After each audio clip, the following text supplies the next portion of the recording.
Merdeka, salam sebangsa dan setanah air. Bertemu kembali dalam channel Sejarah Perjuangan Anak Bangsa. Pada kesempatan ini kita akan menceritakan kisah perjalanan Raden Arya mengunjungi Batavia pada tahun 1865.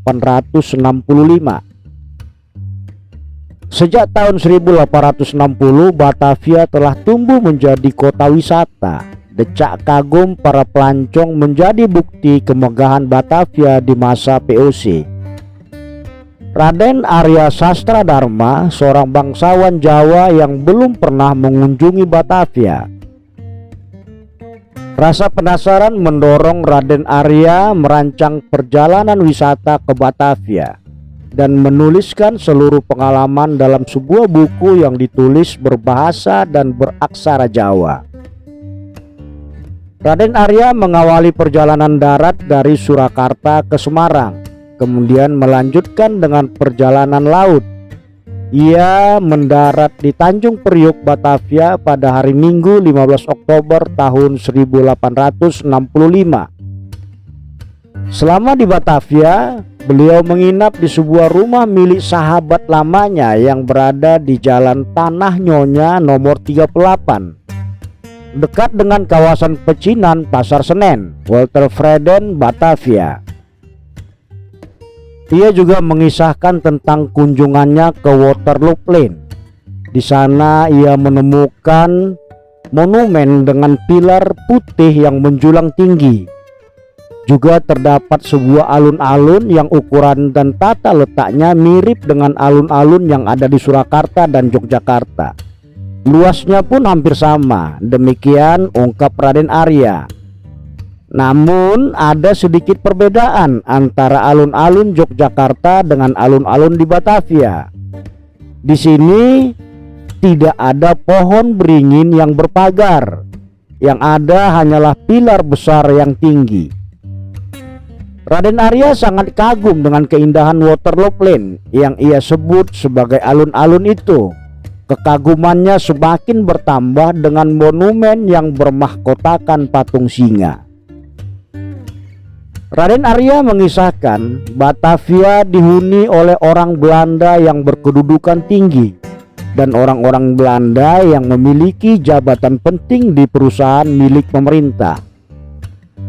Beliau juga menceritakan tentang kehidupan masyarakat Batavia. Masyarakat pribumi umumnya bermukim di luar Batavia. Ada beberapa suku yang menetap di sekitar Batavia. Di antaranya orang Selam, sebutan untuk orang Betawi yang umumnya Muslim. Kebudayaan orang Selam memiliki kemiripan dengan budaya Cina. Hal ini dimungkinkan karena masyarakat Cina dan masyarakat suku asli berbaur, sehingga terbentuk perpaduan budaya di antara keduanya. Orang Selam atau orang Betawi umumnya bermukim di pinggiran kota. Orang-orang Selam memiliki usaha membeli dan menyewakan rumah, mirip dengan usaha yang dilakukan oleh orang-orang Arab yang bermukim di kawasan kota lama.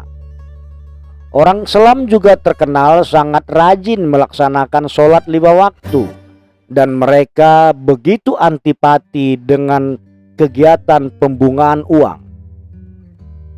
Orang yang berasal dari Surakarta dan Yogyakarta dijuluki peperut karena kebanyakan dari mereka gandrung meminum minuman keras dan suka menghisap candu serta jarang melaksanakan sembahyang.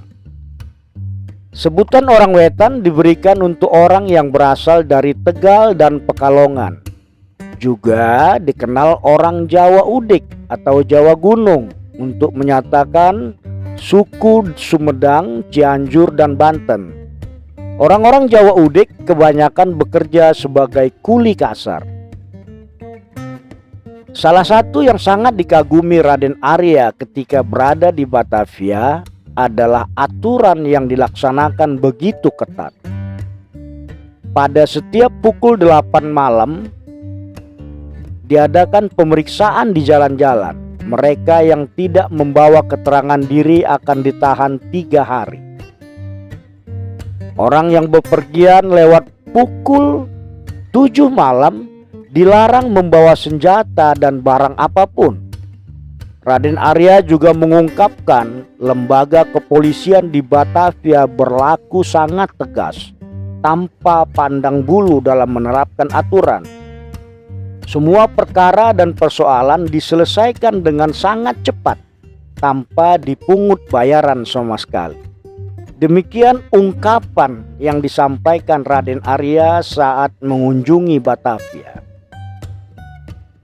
Demikianlah kisah kehidupan di Batavia pada tahun 1860. Tak terbayangkan bila aturan yang ketat seperti dilaksanakan polisi Batavia kembali diterapkan di tengah kehidupan kota Jakarta. Semoga kita dapat lebih tertib dalam bermasyarakat dan bergaul dengan sesama suku di Indonesia. Terima kasih.